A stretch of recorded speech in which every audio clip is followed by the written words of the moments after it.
Kisumu, nikawe mimi ni bibi, nikawe mimi ni bibi.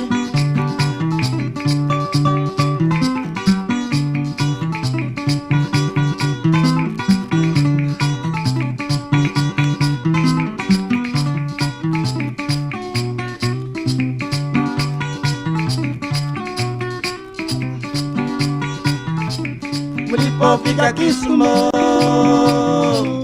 mulipofika Kisumu, mulipofika Kisumu, kaiba vitu vya nyumba. Mulipofika Kisumu, kaiba vitu vya nyumba, kamwacha Presto peke, kamwacha Presto peke. Oh amwaya makambe safi.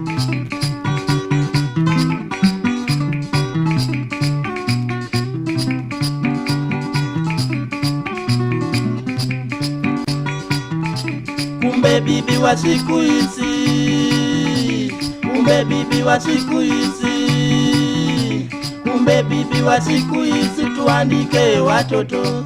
Bibi wa siku hizi, tuandike watoto, wamulinde kunyumba, wamulinde kunyumba, paka miezi 3 ikwishe. Shauri ya wizi.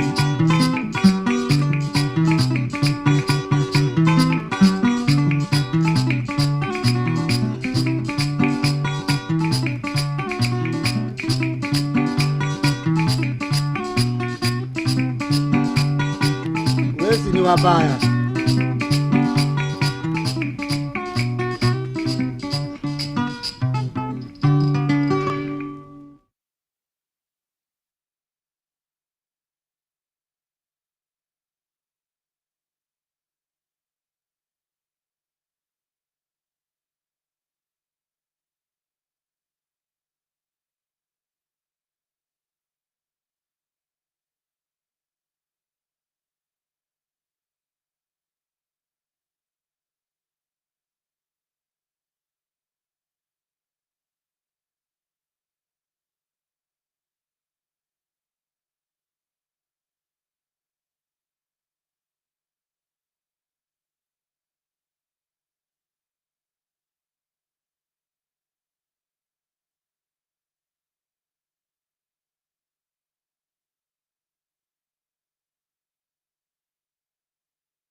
Crisis is a good word for what's happening at the moment.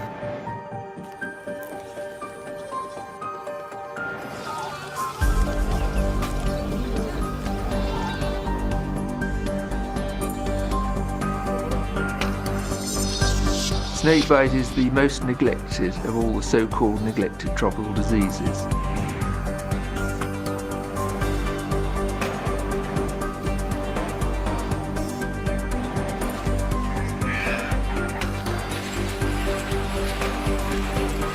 If we are to save lives or limbs, this is the time for the whole world to wake up. The world has the capacity to deal with these problems. Getting this drug is a human right. It's not a matter of economic business.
Crisis is a good word for what's happening at the moment.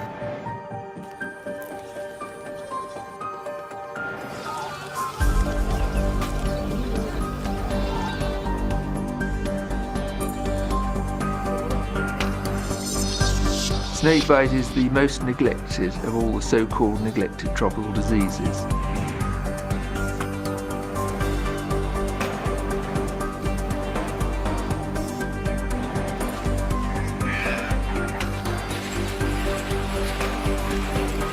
If we are to save lives or limbs, this is the time for the whole world to wake up. The world has the capacity to deal with these problems.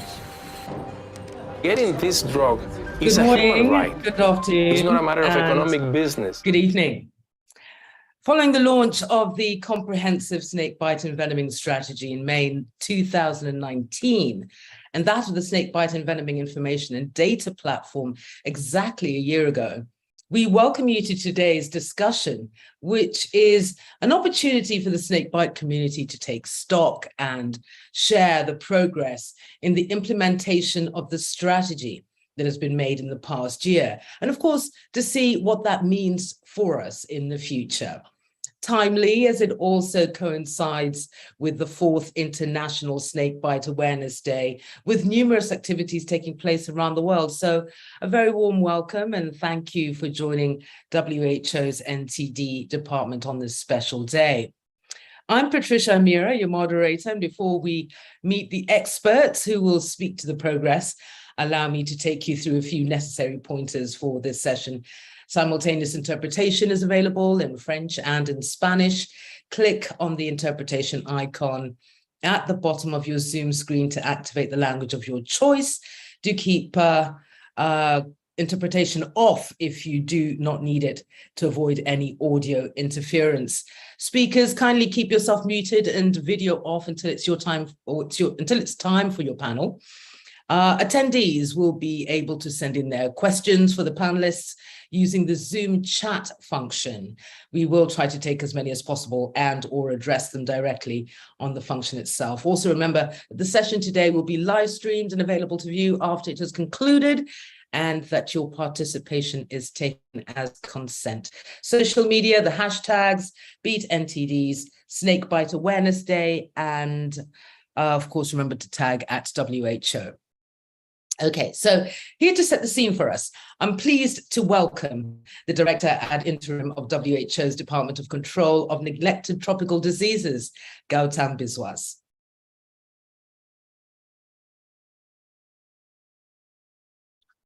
Thank you, Patricia. Hello, everyone. Good afternoon, good morning, or good evening, depending on where in the world you are. Thank you for taking the time to join this webinar. As Patricia mentioned, this is the second public webinar on snakebite envenoming. The first one was held in September last year, just a year ago.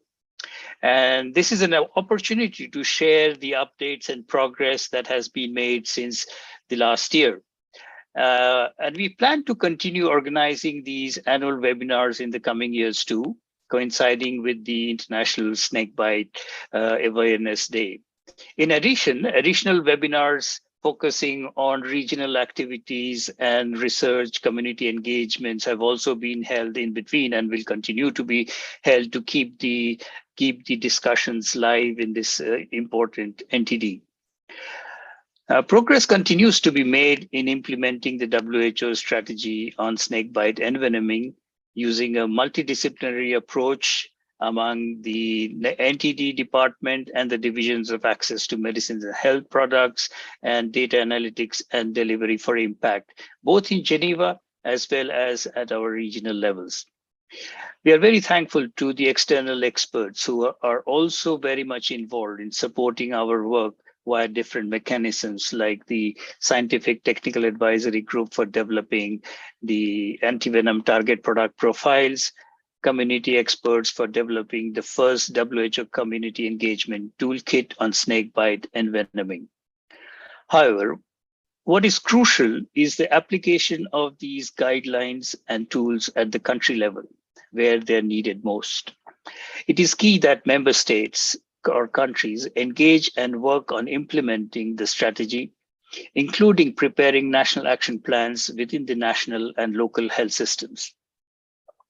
One important step might be in recognizing snakebite envenoming as a notifiable disease in their national health information systems. WHO is developing a health facility data toolkit, which includes modules for all entities, including for snakebite envenoming. Additionally, a snakebite data and geospatial mapping portal has also been developed and available publicly. What will make impact in preventing deaths and disabilities due to snakebite is the access to information, the right information, quality antivenoms, and care close to where snakebite envenoming is likely to occur. And this is where we should all strive to be getting at. I hope you enjoy and benefit from this webinar, and we look forward to your feedback. Thank you very much. Back to you, Patricia. Thank you so much, Gautam, for setting the scene, touching on the collaborative, multidisciplinary nature of the ongoing work in snakebite envenoming that could also benefit the fight to eliminate NTDs.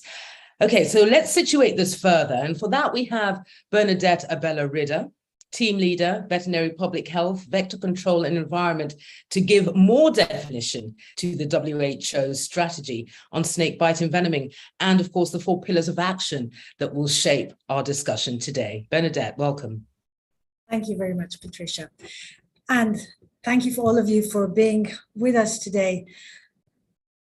Snakebite envenoming finally hit the NTD list of diseases in 2017.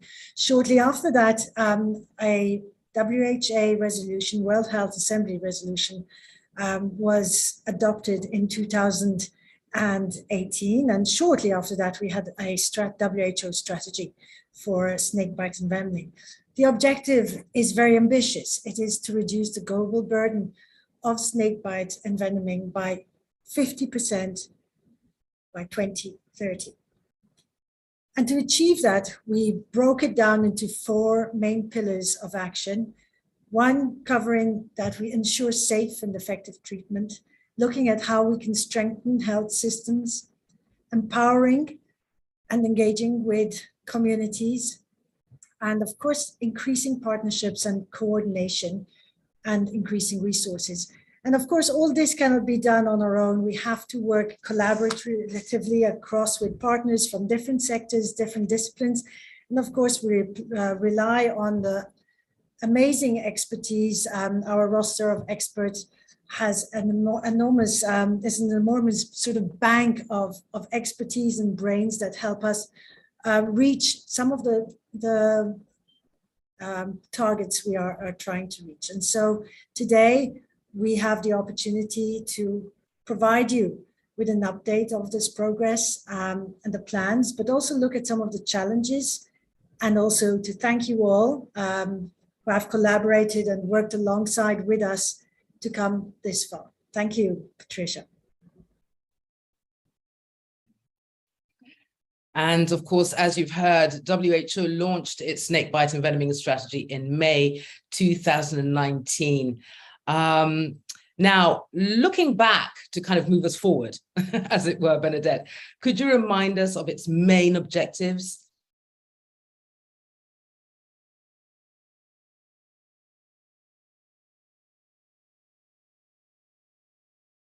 Bernadette has gone, but Bernadette, thank you. You'll be joining us, I'm sure, a little bit later. Thank you for encapsulating the essence of the strategy that is also rooted in the overall effort towards universal health coverage and aims at 50% reduction, as you've mentioned there, of the number of deaths and cases by 2030. Now, taking each of the 4 pillars in turn, our expert selection of speakers will allow for more insight and analysis into the activities taking place as a guide for future plans. Now, snakebite is a complex problem, and it requires an interdisciplinary approach and different types of collaborations. As such, in our first session, we have 3 experts representing 3 different WHO departments at Geneva. Dr. David Williams, Technical Officer in WHO's Regulation and Pre-Qualification Department, Beth Moss, a clinician in veterinary public health, vector control and environment within the entity department, and Dr. Anna Pintor, who's a research scientist from the recently launched WHO GIS Center for Health, Data Analytics and Delivery for Impact. Each will bring, nuance to the pillar and to ensure safe and effective treatment. So a welcome to the three panelists. David, with high quality antivenoms being the cornerstone of snakebite treatment, it is in great demand globally. So what steps is WHO taking to improve access to safe and effective treatment?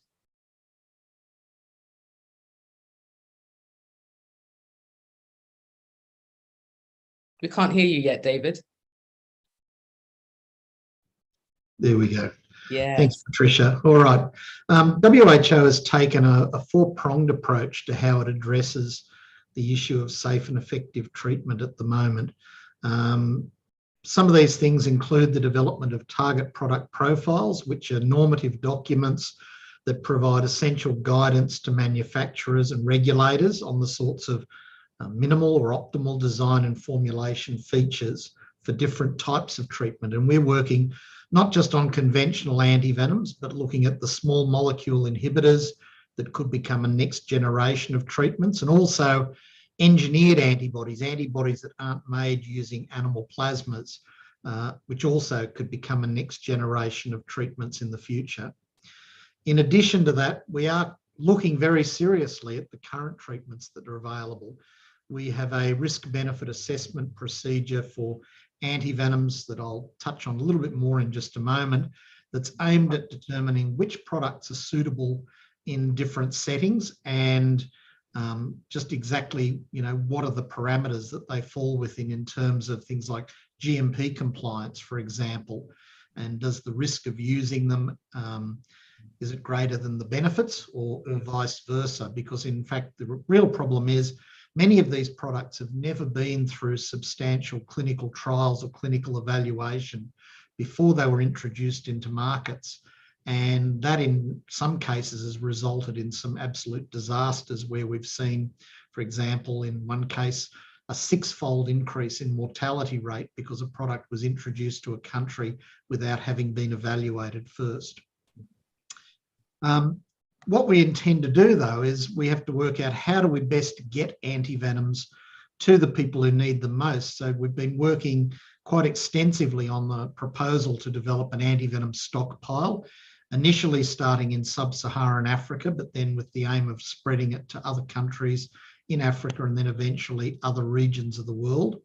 And we're also looking at the various standards and protocols, things like venom and antivenom reference standards to help with, again, normalising products and ensuring good quality control of products to people who need them. So if I can just talk briefly about the antivenom stockpile project. We are almost finished our first phase of this, which is really setting the scene and working out all of the pieces that we need to develop a model pilot program. Next year and the year after, we'll be putting that pilot stockpile plan to bed, and with the aim of potentially providing antivenoms in 8 initial countries in sub-Saharan Africa around the beginning of 2024. Now, of course, we hope that that's going to expand beyond that. We'd like to see it expand throughout sub-Saharan Africa from 2025 to 2026, and then potentially beyond that to other regions of the world, and to be able to bring in other resources that can help this grow and become a much more sustainable activity to help countries obtain good supplies of safe, quality assured products that they can depend upon. In terms of our risk benefit assessment, we have 3 regions that we're undertaking assessments in this year. The Southeast Asian region, the Middle Eastern region, and of course still in sub-Saharan Africa, and evaluating around about 26 or 27 different products to determine whether or not they're suitable for use in those particular markets. This is a fairly comprehensive process. It involves a panel of independent experts. They look at the dossiers from the manufacturers. We have a laboratory that does a fairly comprehensive laboratory assessment of products, and the WHO inspection service go out and inspect the manufacturing facilities and conduct comprehensive GMP assessments before we make a decision as to whether we're going to list a product or not. All of that eventually finds its way to a website where we post details of the products that have been assessed so that procurement agencies, regulators, ministries of health and other stakeholders can find them. This is what we've started on, I guess, since 2019 against the backdrop of the global pandemic. In terms of where we need to get, we still need to bring further resources to bear to be able to achieve some of the goals in our strategy. And as Gautam mentioned at the start, one of the things that's going to be really crucial to that is getting countries to take Snakeboard on board, make it part of their national health plans and start to commit resources towards it. But I'll leave it at that and we'll move on and we'll have a talk to Beth about some of the other aspects. You mentioned the necessary pre-evaluation of antivenoms before delivery being something really important. So in terms of challenges and roadblocks, what are they now and how are they being addressed?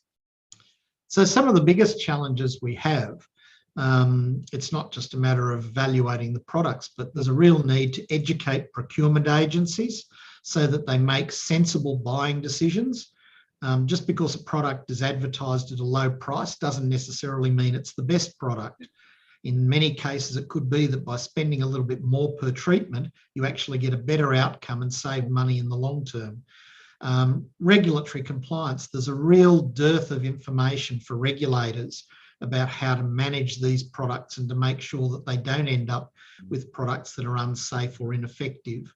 And then, of course, like I said, the other issue is really just having the resources to do everything that we need to do. We're on a fairly steep curve so far in terms of implementing the financial requirements for this strategy. And so WHO is still actively trying to engage with development partners, with donors, with countries to try and get commitments to support the work that we have to do. Okay, turning to you, Beth, hand in hand with this, having seen this time and time again, the clinical management of snakebite envenoming victims presents challenges to health workers on the front lines. So providing effective care to victims is more than just having antivenom. What guidance and or resources is WHO developing to help improve medical treatment? Thanks, Patricia. You're absolutely right. Effective care is so much more than just antivenom, and often it tends to be the focus. But WHO has been working on developing a set of minimum health facility requirements. This is a core set of minimum requirements that should be found at each level of the health system. So really drilling down into what is essential and what is really necessary in order to provide effective care to these patients. And this is focused initially on Africa in line with the Antivenom stockpile programme. So we developed this minimum package through 2 meetings with clinicians in Africa. We came together as a group and agreed the package, and then it was reviewed in a smaller meeting by clinical experts to make sure that this package is evidence-based and in keeping with best practice. We've also used emergency care guidelines where we've used medicines and doses, again, to make sure that this is evidence-based. So in developing this, we had to, of course, consider what is available in Africa. But of course, this course set is about reflecting not as what is routinely available, but what should be found as a minimum. And a good example of this is antivenom. So often not routinely available, but certainly should be found. So next slide, please. So this package broadly falls under these 8 categories that you see here in front of you. So to expand on that a little bit more, so I've told you that we were looking at each level of the health system, but for the primary level, we went into a bit more detail and split that into what should be found at a primary health centre versus what should be found at a primary hospital, because that can be quite different. When we've considered medicines and equipment, we've listed a number of items that are really generic items that you would use to treat any sick patient. But some of them are more snakebite specific. So for example, the equipment that you might need to do a 20W BCT. We've also considered the ambulance requirements and the medicines and equipment that the ambulance should contain in order to do a safe patient transfer. For each medicine and equipment, we also have a corresponding clinical skill or competency to go with it. When we've considered infrastructure, we're thinking about key amenities and specifically cold chain as we consider the Antivenom stockpile program. And of course, we've also looked at services and specialities, considering both inpatient and outpatient services. We've looked at the minimum staff competencies as well. So drilling down into which are the key roles, who are the people who are involved in treating snakebite patients, and what should they be able to do as a minimum? Again, some of these are more generic skills, such as inserting a cannula, and some are more snakebite specific, like identifying when to give antivenom and how to give it safely. And we've also looked at non-technical skills as well. Lastly, at the bottom here, we've considered communication and the key topics that should be discussed with patients as a bare minimum, considering not just the hospital setting, but also the pre-hospital setting. And when we think about discharging patients, what is the key information that should be given? For example, what complications to look out for and when to seek help? And what is the key first aid and prevention advice?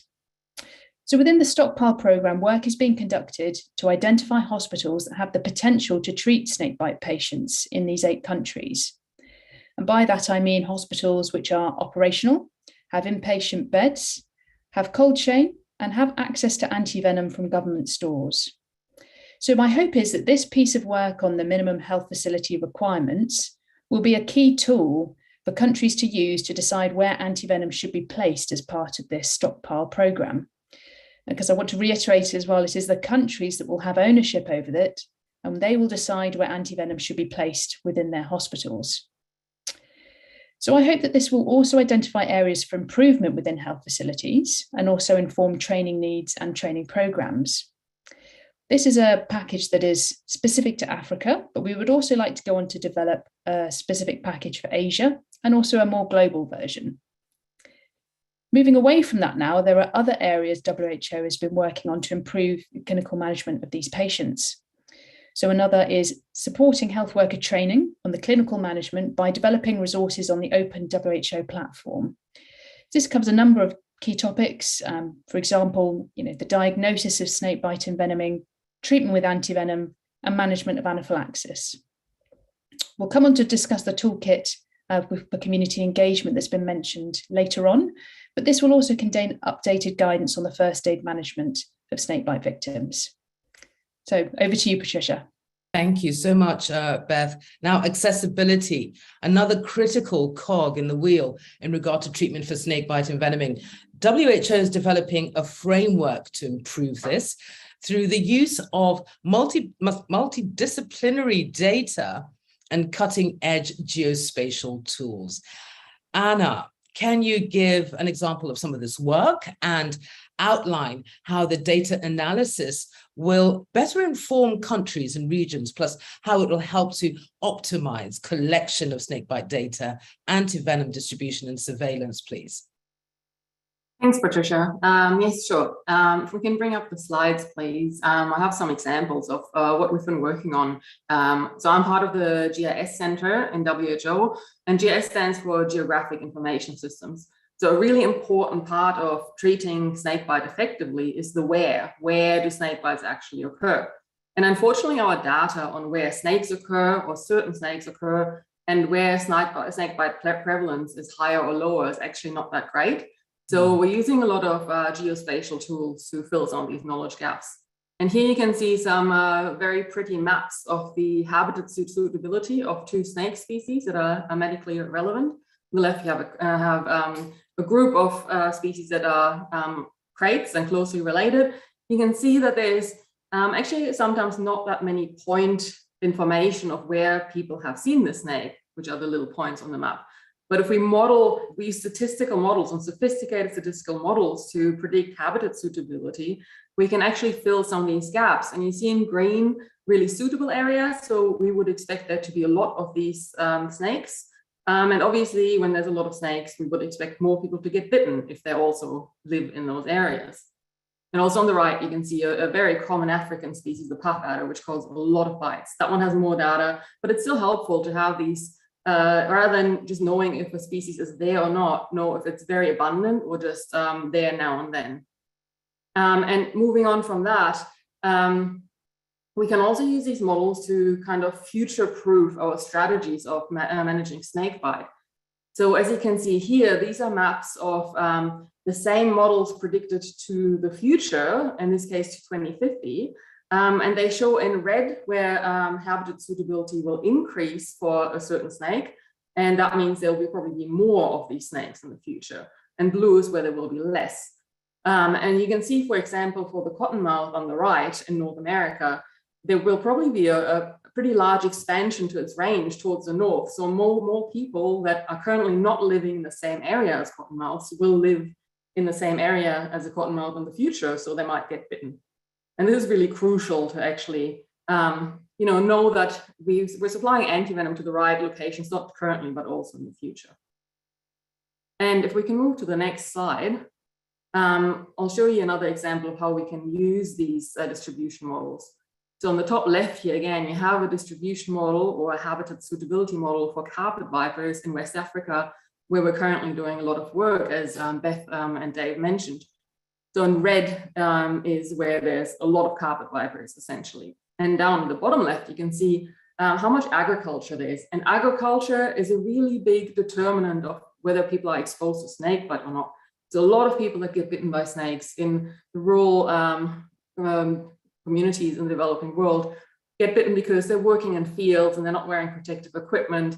So if a snake is there, they're more likely to get bitten. And we can combine the presence of snakes and the likelihood of people being exposed to snakes that are there into a risk map here on the right, which really just shows how likely people are to be exposed to carpet viper bites. And then using these risk maps, we can add some of the work that Beth is doing on the next slide, where we're looking at the health facilities. So all these dots here on the maps, they're all hospitals. And the areas that are colored in on top on the left, they're in brown, yellow, and black, that's within a high risk of snakebite area, while the gray areas at the bottom, there is very low risk of snakebite from carpet vipers. And you can see these yellow to brown areas. They show how long it would take you to get to a hospital if you were walking. So you can see there's a lot of areas that are dark brown or black, and those are outside of 6 hours walking distance to a hospital. So we can use these maps to, first of all, look at hospitals that can actually service a lot of people that live in a high snakebite area, but we can also look at those brown or black areas. And on the right here, you can see them in bright red, which probably symbolize the danger a bit better. So all these people living in those red areas, they cannot walk to a hospital within 6 hours and get help. So we need to find a way of supplementing these gaps somehow. So either find new delivery methods for antivenom or work with smaller healthcare facilities to upgrade their capacities. So really these spatial analyses really help us get a better idea of where we need to do what if we want to help people. And on top of that, we're also collecting some actual snakebite data from countries in Africa, where they send us the data on how many snakebites have been recorded in different states.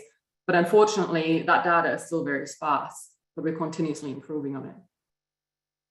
Wow, this is thank you, Anna. Really highly informative spatial analysis work. Very interesting to kind of, look at all the maps and all the information that it gives. Really good. So there are likely to be some questions coming through for you to address and during the Q&A. So kindly remain available for now. Thank you, Anna, Beth, and David, for leading us smoothly into our discussion on progress made in strengthening health systems.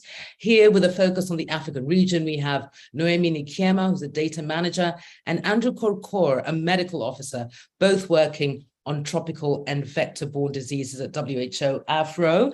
Welcome to you. Noemi, at the launch of the Snakebite Information and Data Platform, I recall the point made that the burden in the region is highly underestimated in most countries. Data is generally absent or reported in a very heterogeneous way. Essentially, we only see the tip of the iceberg. So with an eye on improving and expanding data availability, what is WHO doing? And this may be a tricky one, but how do we overcome the challenge of underreporting that is strongly associated with hospital-only data? Oui, merci beaucoup, Patricia, pour cette importante question. Effectivement, le fardeau des envenimations par morsure de serpent est sous-estimé. Et parce que les morsures de serpent sont encore très négligées et non connues comme une maladie à déclaration obligatoire des systèmes de santé dans la plupart des pays endémiques. Donc, le rapportage des données sur les morsures de serpent est donc très limité. Et de plus, les victimes de morsures de serpent ne recherchent pas nécessairement des soins médicaux au niveau des établissements de santé traditionnellement connus. La plupart s'en remettent souvent aux pratiques traditionnelles, ce qui fait que un bon nombre de ces cas, ainsi que les décès associés, sont des points de données perdus, vu qu'ils ne sont pas signalés au niveau des systèmes de santé.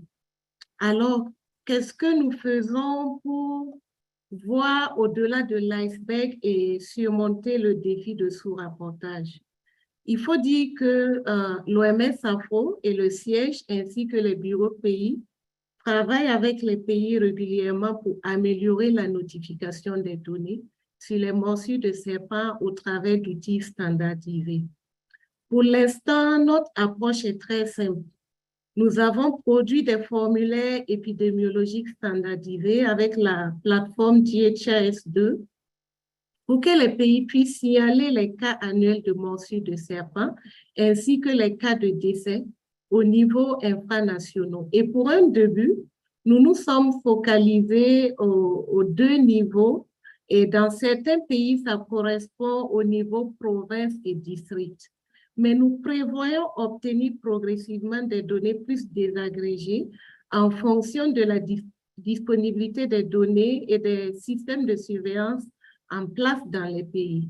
À ce jour, nous avons obtenu des données de 16 pays. Je vais demander à Raphaël de partager ma slide. Nous avons obtenu des données de 16 pays et 3 pays ont déclaré ne pas disposer de données. Et nous continuons à collaborer avec les pays pour obtenir davantage d'informations, de données sur les morsures de serpent ainsi que les décès. Et nous encourageons tous les pays à continuer à communiquer les données et à s'engager dans cette importante initiative. Comme vous pouvez le voir à l'écran, c'est une interface web de visualisation des données qui a été développée sur laquelle nous voyons la carte ainsi que les données épidémiologiques. Et cette interface sera bientôt finalisée et partagée avec le public. Et l'interface va continuer à s'accroître et évoluer en fonction des données que nous allons réussir à collecter en collaboration avec les États membres. Et l'interface sera rendue publique et il y aura davantage de fonctionnalités permanentes pour les États membres. Et pour finir, parlons aussi des données communautaires, parce que nous avons parlé des données que nous collectons au travers du système de santé connu, mais au niveau communautaire, un grand nombre d'informations n'est pas capté du fait des pratiques existantes. Comme vous l'avez entendu de Dr Biswas, il y aura plus tard une présentation détaillée de la collègue Bethany. Et lors de cette présentation, elle va vous parler de l'outil d'engagement communautaire. Et cet outil d'engagement communautaire sera également essentiel dans la collecte de données au niveau communautaire. Et à travers cela, nous pourrons améliorer les données existantes en matière de morsures de serpent ainsi que les cas de décès. Donc, pour résumer, je dirais qu'à tous les niveaux de l'organisation, depuis le siège, nous travaillons ensemble pour appuyer les pays à améliorer la collecte des données. Merci, Patricia. Thank you so much, Noemi. Now, data is the big thing, isn't it? But more and more often, effective decision-making depends on access to the right data at the right time, as we've heard. At the same time, we know that member states are faced with important challenges when it comes to obtaining and using data for public health. So, Andrew, this is to you. How does WHO support countries in the African region to overcome these challenges in general? And how does WHO engage with them to overcome the data gaps on snakebite envenoming, for example?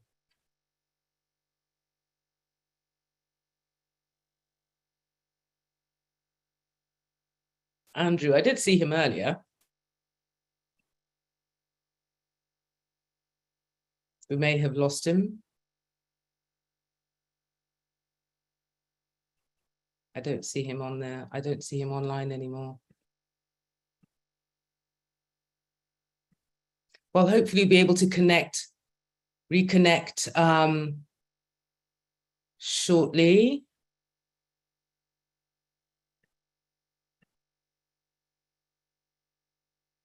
Okay, when he reconnects, we shall pose the question to him. But for now, Naomi, thank you for shedding light on the ongoing work. Is that you, Andrew?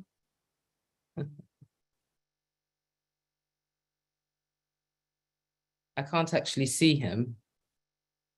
Can you hear me, Andrew? Perhaps you can switch off your camera and then just at least respond to the question, if you can hear me. No, I don't hear him online.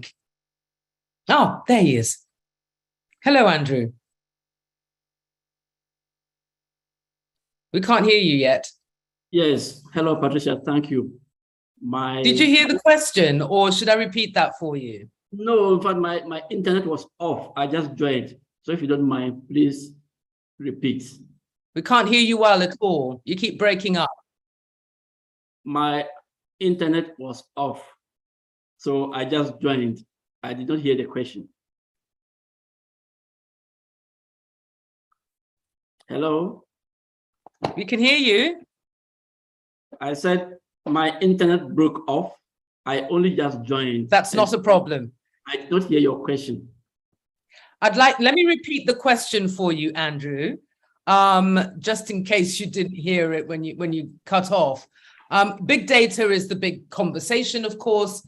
How does WHO support countries in the African region to overcome the challenges in general? And how does WHO engage with them to overcome the data gaps on snakebite envenoming? Thank you again, Patricia.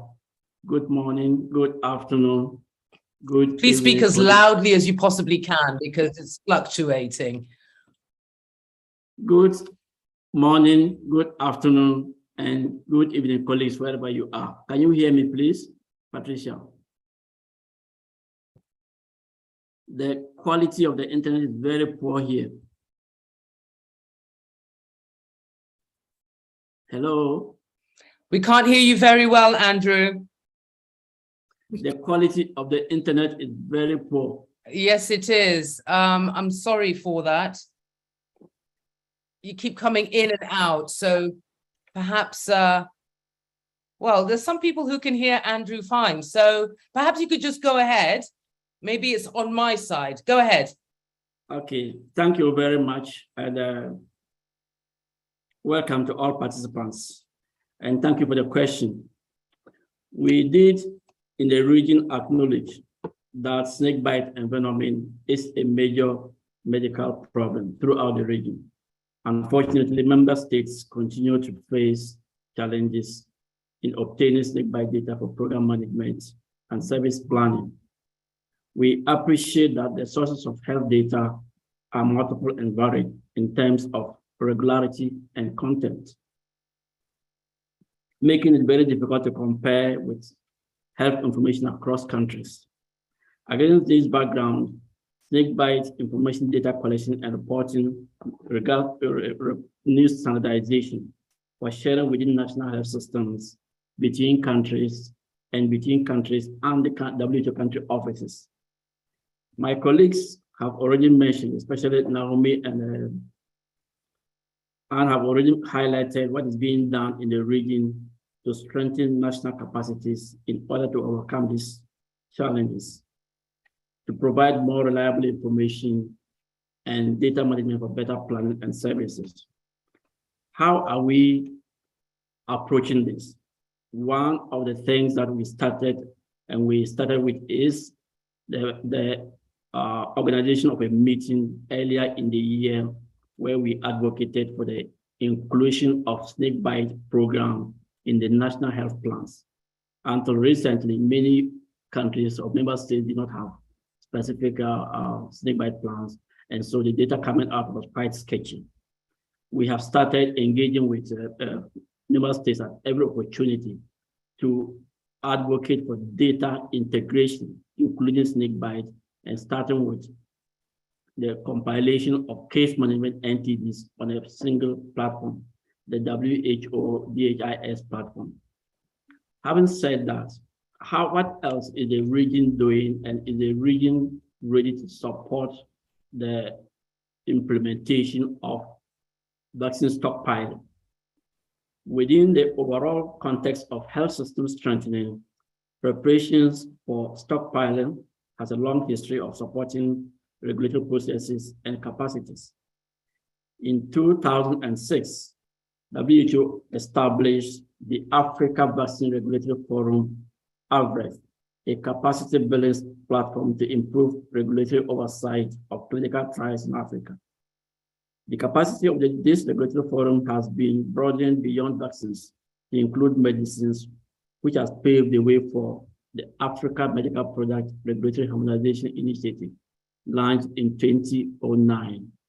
Within this framework, all regional economic communities are implementing medicines regulatory harmonization programs, with member states pooling expertise to expedite reviews of medicines, including snakebite antivenom.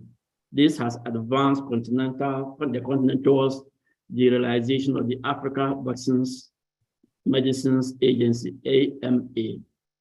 Adopted by the African Union Assembly in 2019, the African Medicines Agency is another step towards strengthening regulatory systems. It will establish a regional framework, norms and standards, and an oversight system to make it possible for products to be reviewed at sub-national level and registered in multiple countries, involving experts from the subcontinent. The integration of data collection and reporting is a key component of regional plans toward the overall health system strengthening, and to provide a one-step platform for all clusters, programs, and national health authorities to assess health data and information needed for snakebite envenoming planning. In this regard, the regional program is collaborating with other relevant units and programs in the region and headquarters, such as the GIS Center, to continue to engage with member states to strengthen their capacities for NTD data management in general and snakebite envenoming in particular, by gradually rolling out from the current data management training pilot phase that Naomi has already mentioned to cover all member states. This will eventually provide more reliable snakebite data and information in the region for decision making, including snakebite antivenom stockpiling. Thank you very much. Over to you, Amira. Thank you so much, Andrew. So glad that you were able to rejoin us again. But please do stay available for questions, both online and during the Q&A. We'll take a brief visual break now and return to hear about the progress made on the remaining two pillars: empower and engage communities, followed by partnerships and resources.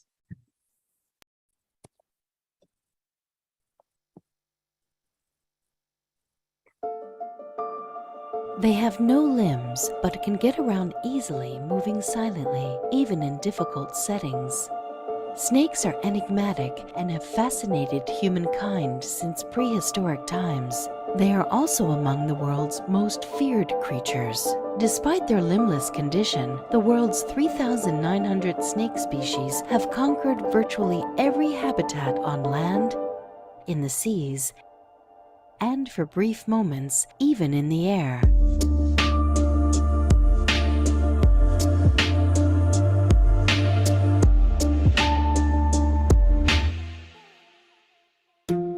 This often brings snakes into agricultural lands, villages, and houses, and therefore in direct conflict with humans. Particularly in tropical and temperate regions from Africa and the Middle East to Asia, Oceania, and Latin America, contact between snakes and humans is common and often tragic. Approximately 600 species are venomous. The World Health Organization, or WHO, lists half of these venomous species as responsible for more than 2.5 million cases of envenoming every year, causing an estimated 81,000 to 138,000 deaths and around 3 times as many amputations and permanent disabilities. In fact, snakes kill and maim so many people that snakebite is recognized as a high-priority neglected tropical disease. WHO has developed a strategy that aims to reduce the burden of illness, disability, and death from snakebite envenoming by 50% by 2030. To achieve this, it is important to improve the quality, scope, and scale of data available. Access to accurate information is key, and having this information at the right time is vital. Consequently, WHO is creating an integrated web-based snakebite information and data platform. The objective is to bring together multiple sources of data to inform the deployment of targeted, cost-effective public health interventions and to accelerate progress towards achieving the 2030 targets. Supported by experts from all over the world, the platform will be driven by the power of geospatial analytical tools and a growing diversity of data sources. It will map the distributions and ecology of medically important snakes and enable users to better understand their intersection and impact on human lives. WHO will constantly improve data by encouraging users to contribute photographs and information on the venomous snakes they encounter. With the release of the first set of tools, users are only a few clicks away from information that can help make life-saving decisions.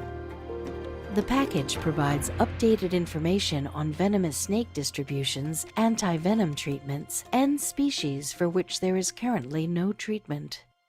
It will show where we need more antivenoms, improve community awareness and prevention campaigns, and enhance our understanding of the spatial ecology of the snakes people are likely to encounter. This key information can enable prompt access to effective treatment, a greater chance of survival, and a return to normal life for millions of people. These tools will be available alongside applications to support strategic planning for rational evidence-based antivenom distribution programs. As WHO moves towards establishing antivenom stockpiles for some of the world's most affected regions, the data collected will grow the platform into a vital planning, deployment, and surveillance tool. This will, in turn, support improved access to safe, effective, and affordable antivenoms for vulnerable communities. Why not go to this link and start exploring the data today?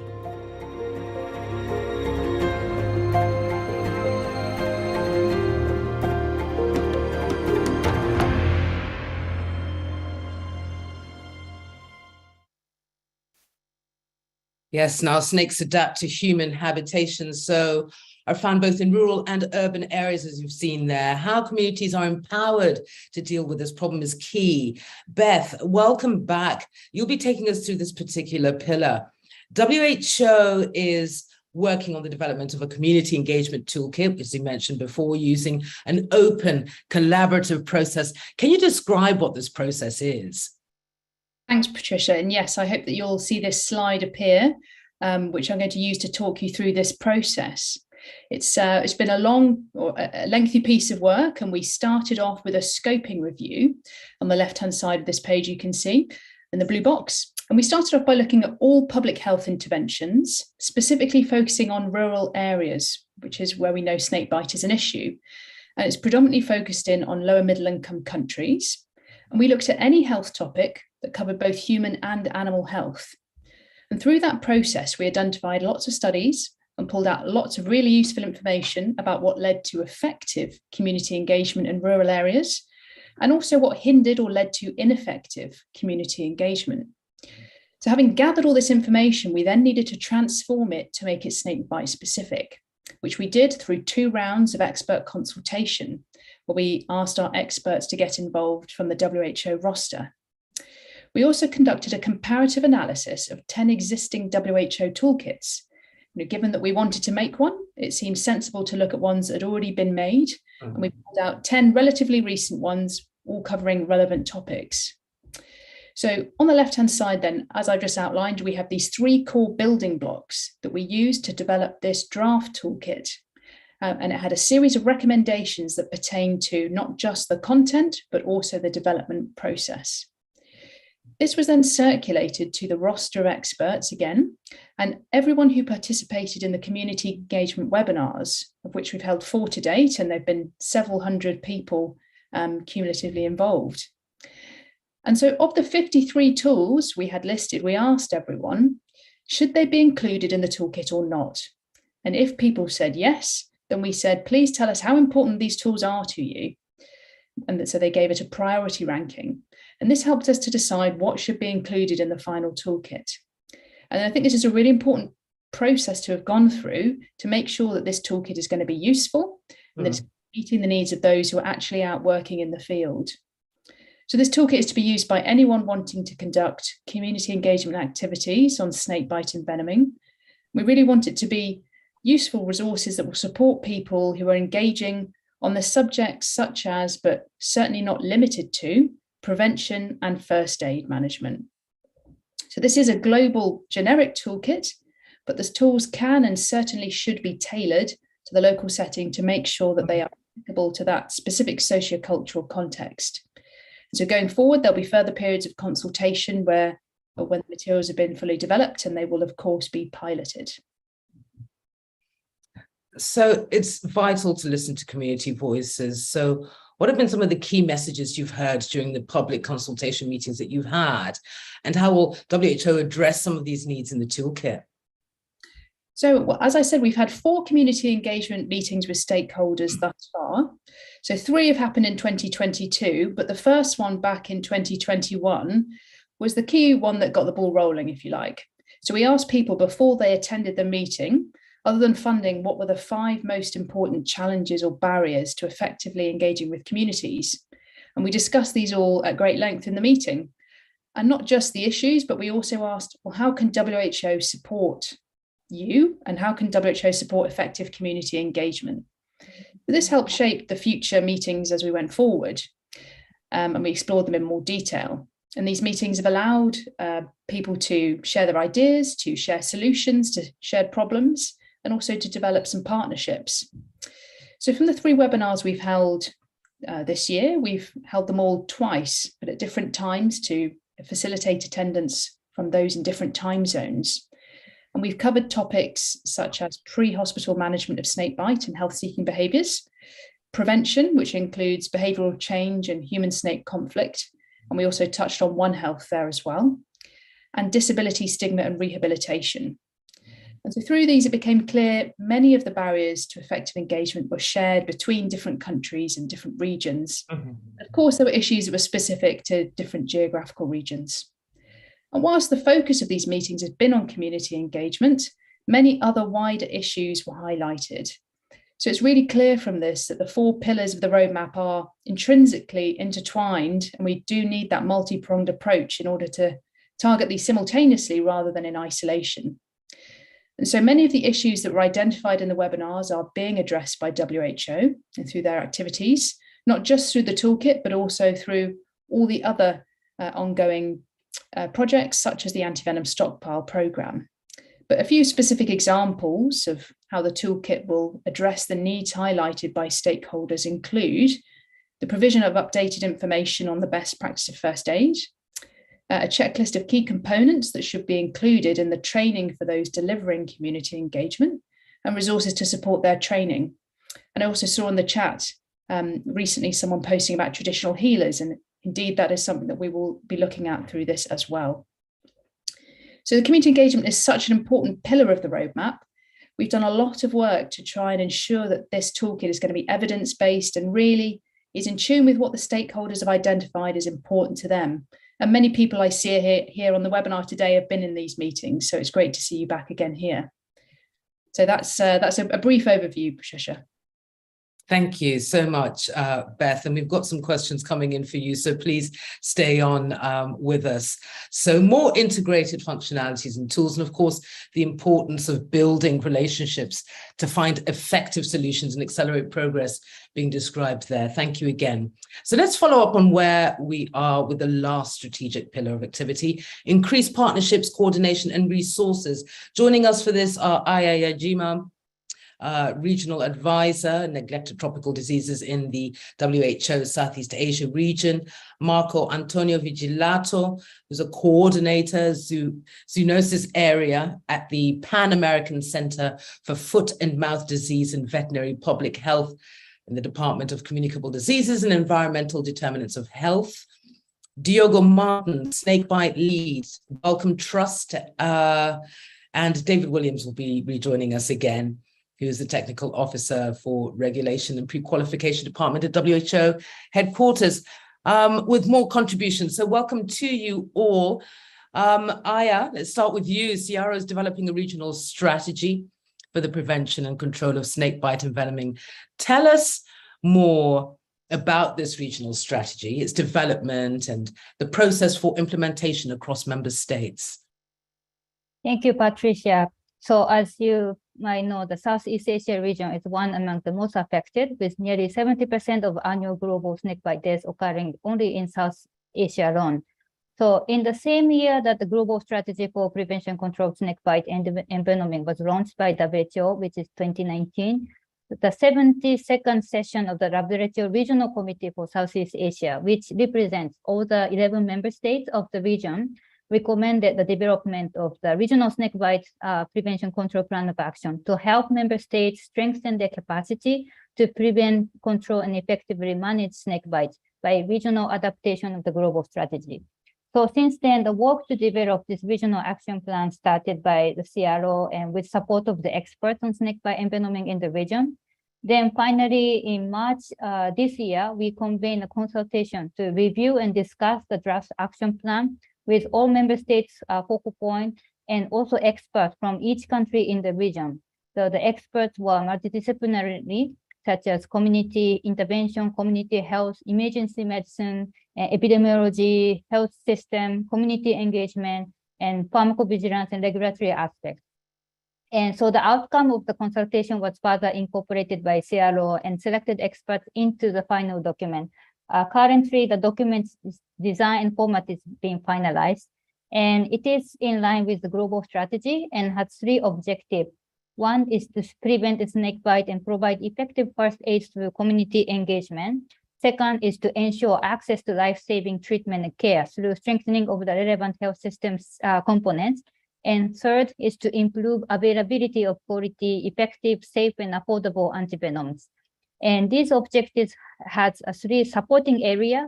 First is to strengthen leadership, governance, and program planning and management. Second is to establish surveillance and monitor and evaluate progress.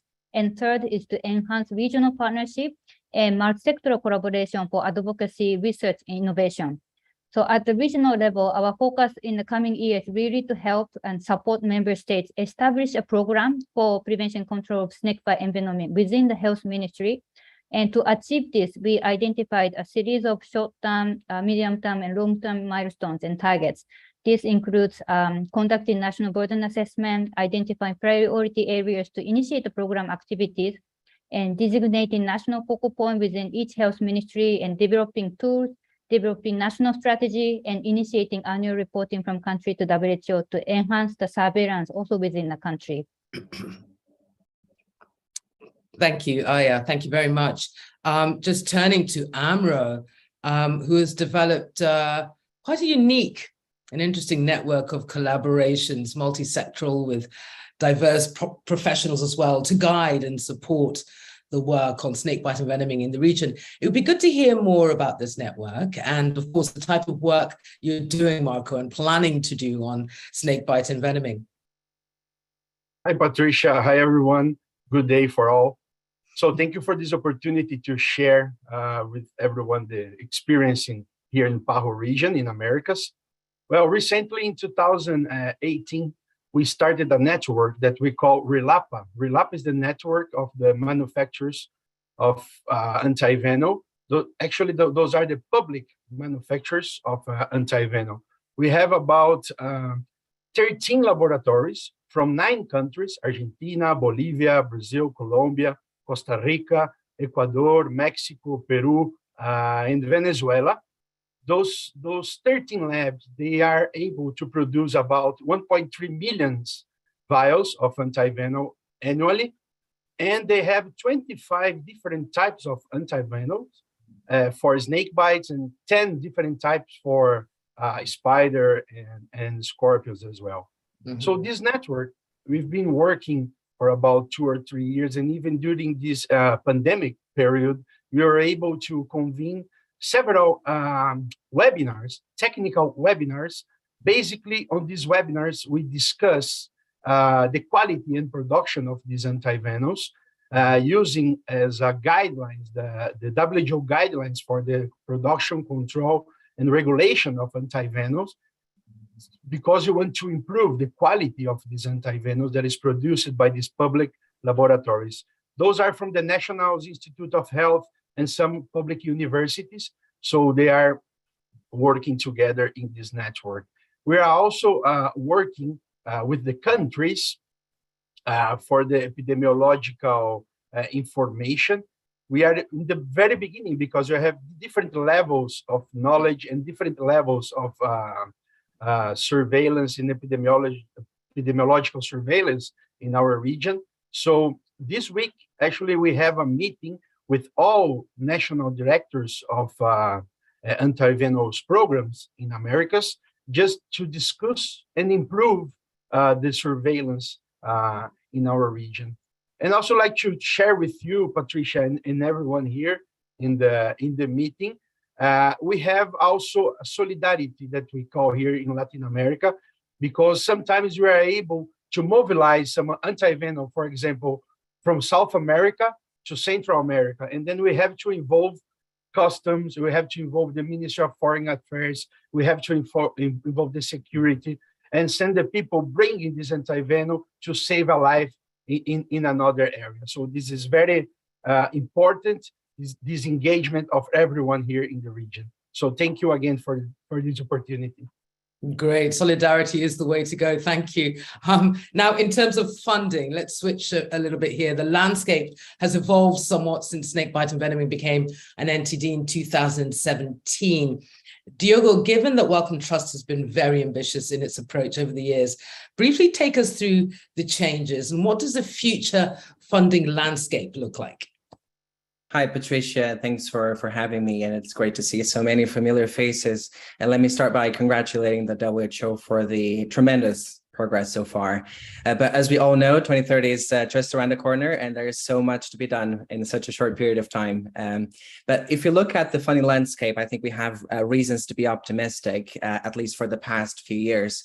We know that data for snakebite is quite scarce, and that is true not only for epidemiological data, but also global funding data. And this is why in 2019, we commissioned a report to look at the global funding landscape for snakebite research for the past 10 years. And what we found was quite interesting. We found that in about 10 years, about $60 million has been put or invested for snakebite research. Now, in isolation, I think $60 million does look impressive. But if we do look at the scale of the problem, and if we do look at the burden of disease compared to any other NTD, I think it's still quite a small number. We still see that out of those $60 million over 10 years, most of it is geared towards biomedical research. We still see that historically, most of the funders have been based in actually low and middle income countries, and only very recently high income country partners, including Wellcome, have come to the table. So it's quite interesting to see that. And if you look, for example, at data from the GFinder report, is specifically looking at 2017 when snakebite was added to the entity list, we see a huge growth in funding for snakebite biomedical R&D. In 2017, there were about $5 million spent in snakebite biomedical R&D. In 2021, there's been a threefold increase in that number. So in 2021, we have about $15 million spent in biomedical R&D for research in snakebite. I think this is a positive indication, obviously, that adding snakebite into the WHO entity list was very powerful, and that impact should not be underestimated. But I think looking forward, there's obviously the need of bringing more funders on board, funders that are diverse in their nature, diverse in their mandate, funders who are able to commit in the long term, and funders who are able to collaborate under a common agenda. And I think here the WHO has a huge role to play in really identifying what those priorities are. I think we've heard incredible examples of, for example, the WHO stockpiling program, which is in its infancy in piloting stage. We need different funders and different partners, implementers, community leaders to really make that happen. It's not only about the funding that comes in, but I think it's about the funding that is able to produce something helpful and meaningful for the community. So I think, just long story short, I think I'm optimistic, cautiously, because we have a very short period of time to achieve our goals, but it's looking really good, especially with the WHO leadership. I mean, you're talking about diverse funders. So how do we address the criticism that funding is only available for research and that the work of other stakeholders is often ignored? It's a very good point, Patricia. And I think I would agree that research is only a piece in the puzzle to solve snakebite. It's not the only piece in the puzzle. Again, we need community. We need a lot of work with implementation partners, with governments, with those communities. But I think it's also important to realize that one funder cannot address all of the needs. And I think it's really important that each funder, each partner comes to the table with a very clear idea of how exactly they're able to contribute, very clear on their mandate, but also able to collaborate. And I think here the WHO has a huge role, again, in coordinating how those needs are addressed by the different partners and how, for example, funders like Wellcome can bring other partners on board. But again, I think we all have a responsibility to bring those partners and making sure that we don't have a fully funded research program, but very little done in community engagement, for example. Thank you very much, Diogo. Now, obviously, WHO has to be selective and focus on prioritizing key elements of the strategy for which resources are available. Going to bring you back here, David. Given that we are still far from coming completely out of a global pandemic, which has had an enormous impact, of course, on public health programs worldwide, how do you feel about the rate of progress in the context of the strategy overall? Thanks, Patricia. It's very clear that the pandemic has had a big effect, but it's not just snakebite that's been affected. Every other area of health has taken it in the neck as a result of the need to divert resources towards dealing with a global emergency. I guess one lesson that really does need to be learned is that it shows that there's a real need to prioritise health and the strengthening of the existing infrastructure to deliver health services so that future emergencies don't put us back in this situation where everything falls by the roadside because of one particular calamity. But it also means that we have to treat our strategy as very much a living document. Probably in the next 12 months, we will revisit the existing strategy and we will engage with the community of stakeholders and we will look to tweak it and update it and make sure that it remains relevant as we move towards 2030. There are some important things we need to do. It's very important that we get countries to invest appropriate resources and integrate snakebite into their national health plans. But at the same time, there's also a need for the work that WHO is doing to be supported. So direct funding towards the strategy's implementation, both at a country level and a regional level, is also important. So perhaps getting countries to collaborate with each other to meet some of the particular menu items and to get them across the board in the most cost-effective way will be one of the directions we need to take. But beyond that, often when we have these discussions, we're preaching to the choir. We're talking to the people who've already been converted, who've come across to the dark side.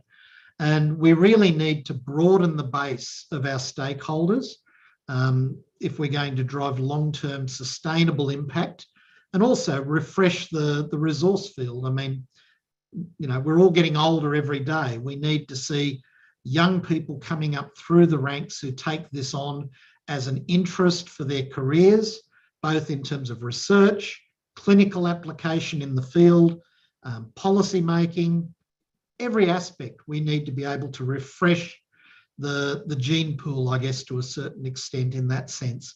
So having wider engagement, reaching out to non-traditional stakeholders and looking at how they've done things, making sure we're not reinventing the wheel or making the same mistakes others have in the past is very important. And that's one of the things that Beth has done in the work on the community engagement. One of the very first steps was to actually look at all of the other types of community engagement strategies for different types of NTDs, so that we could be sure we weren't just going to make the same mistake again. But the last point I would make is that driving forward through 2015 to 2019, when the strategy was launched, there was a lot of advocacy about this issue. We really pushed very hard to get it on the world agenda. And now we have to remember that we have to keep doing that. Just because we've now had snakebite become an NTD, we have a strategy, we're doing all this exciting work, we shouldn't let up. We need to be advocating to bring in all of these other people and making it as big an issue as it needs to be to drive the change that we hope to achieve. Thank you, David, for also those insights into how member states and stakeholders can help attain the targets, the ambitious targets that are set in the strategy. There have been numerous questions. David, I know you've been very busy on the chat itself, responding to particular questions, but we're going to pick up a few of the unanswered ones now.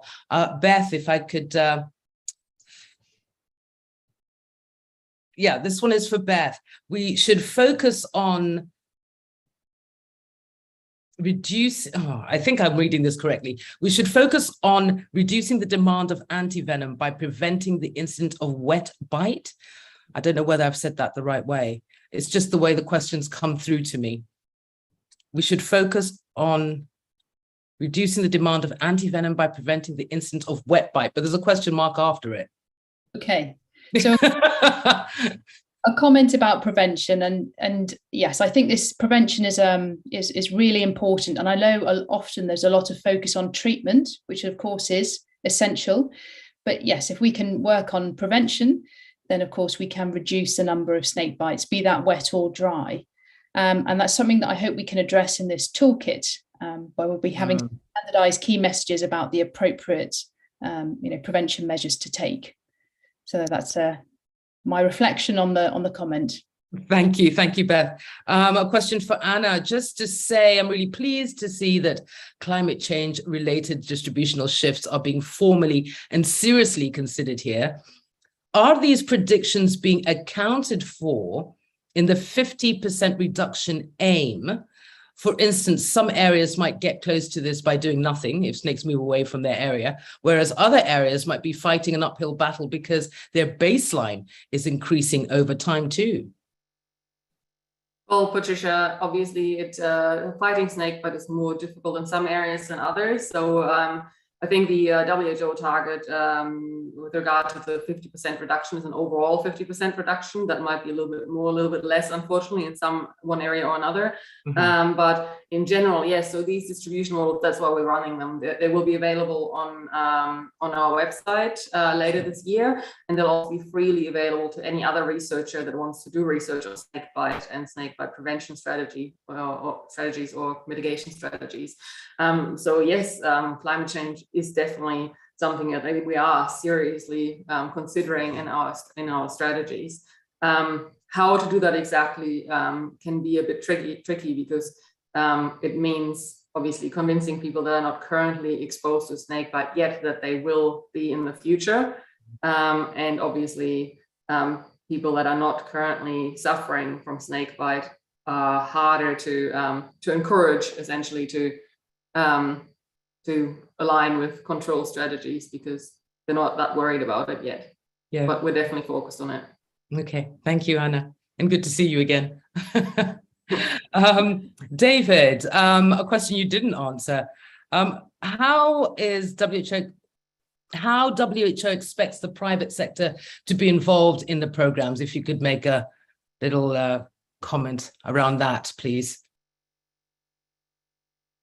How does WHO expect the private sector to be involved in the programs? Yeah, hi again, Patricia. There's a lot of scope for the private sector to be involved. Everything from the development of new pharmaceutical treatments to the development of software, tools, organisations that provide GIS tools, for example, are making a big contribution to how WHO is working with data. There's, I guess, a never-ending, number of options that private industry could take in this area. But one of the challenges that we've always faced, particularly with treatment for snakebite, is that most of the people who need it live in some of the world's most underserved, impoverished communities, and their capacity to pay is particularly poor. And that's why so many antivenoms are still made by public manufacturers rather than by private ones. If you're looking to get rich making treatments for snakebite, it's probably not going to happen. But certainly I think there's a very important role for philanthropy. I think there's a very big role for corporate social responsibility. When Sanofi Pasteur decided to stop making antivenom, they forewent a huge opportunity to have a massive corporate social responsibility impact. Had they kept that product in the market, it wouldn't have cost them anything in terms of their bottom line, given the profits that they make across the board. But for the people who lost access to that product, the effects were absolutely devastating. And, those are some of the sorts of opportunities I think that could be taken up. Thank you. Thank you for that, David. A question for you, Noemi. Many people in the chat are asking about the number of countries and list of countries that have reported data. Can you explain this a bit more, please, Noemi? I don't know if you answered that question on the chat yourself, but yeah. Bon, j'avais répondu, mais je pourrais en dire plus. À ce jour, nous avons 16 pays qui ont rapporté des données épidémiologiques sur les cas ainsi que les décès. Et nous avons 3 pays qui nous ont déclaré ne pas disposer de données. Et ce que nous espérons vraiment, c'est obtenir l'ensemble des données des pays africains de la région Afro qui disposent de données mais qui ne les ont pas encore partagées. Et comme l'a dit David dans le chat, bientôt la plateforme sera live et les données seront accessibles au grand public.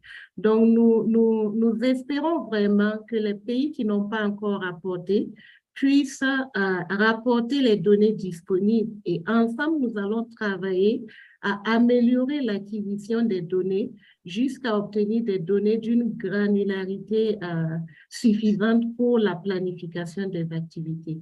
Maintenant, un exemple, nous avons quelques pays que nous pouvons citer qui ont partagé: l'Éthiopie, la Zambie, le Sud-Soudan, le Burkina Faso, Ghana, Bénin, Guinée, Sénégal, donc 7 pays. Et dès que la plateforme sera live, vous pourrez voir les données dessus. Merci. Thank you very much, Noemi. And thank you all for your contributions during the Q&A and overall. I'd like to invite Bernadette to share her thoughts on what we've heard here today. Bernadette. Thank you very much, Patricia. And this has been a really gratifying call, I think. And I think it's great for our audience to listen to what has been happening in the background as we struggle to pick up momentum after the disruptions of COVID-19. And what is very gratifying is that we see that the interest and stamina is there. And we have been able to continue progress as much as possible as we move forward. I think a lot of things have been brought up, a lot of subjects that we have been brought up in this forum. And I think one of the areas that WHO is looking towards is working with the countries to set the priorities of where we need to be going within our strategy. Can't do everything at once. To develop that research agenda so that the tools that are being developed under the research activities are really targeted towards public health and towards trying to overcome the problem as a whole, working across the different sectors and disciplines. And I guess I'd like to thank Wellcome Trust for having trust in us in taking this this big issue forward. It's a young program, and as we build the essential building blocks to start this program and start to extend it out into implementation in the countries, I think I'd like to thank Wellcome Trust, but also the other development partners like Lillian Lincoln Foundation in Germany, who at the very start inserted a little bit to help us start the work. And I guess it's a call to countries as well to say, this is your program. We need you to take ownership, also co-invest. We do need external development partners to invest, but we do also need countries to be seeing this as their own health improvement in health systems and universal health coverage. So it's a call to countries to also step up. And I think one of the key areas that Naomi and others have brought up is really around data. And we've seen how important data is, even with COVID. So I would like also quickly, as I try to wrap up, to thank everybody who has helped. This has not only been WHO, this has been a collaboration much beyond WHO, and thank everybody who has been part of building that momentum on this young program. And I also would like to say thank you to the WHO team and those also working backstage today and on the other days for all the passion and hard work that they're putting into making the lives, because finally that is what it is. It is trying to improve lives of the most disadvantaged of society. And this is where we can help to change the world. Thank you. Thank you for that summation, Bernadette. Some significant and encouraging progress made, which we hope will continue on the road to achieving the 2030 targets. We encourage you to join and follow the various activities taking place today around the International Snakebite Awareness Day. This will certainly build on the momentum and raise the much needed awareness on snakebite globally and of course in your specific country. But also do keep an eye out on the WHO Snakebite Information and Data Platform for new functionalities that will be available very soon, as we heard from both Noemi Nikiema, who was speaking about epidemiological data on snakebite, and Anna Wintour, who was talking about updated snake distribution maps and predictions. So WHO, of course, as you've heard, is taking a very collaborative approach. I've seen David has put the email there. You know, if you have any questions after the seminar ends, please email us, snakebite@who.int. Of course, WHO want to work closely with you all as experts and those implementing actions in the field. We count on you all for continuing these collaborations. For now, thank you for joining us again, or once again, and have a lovely rest of day. Thank you. Bye-bye.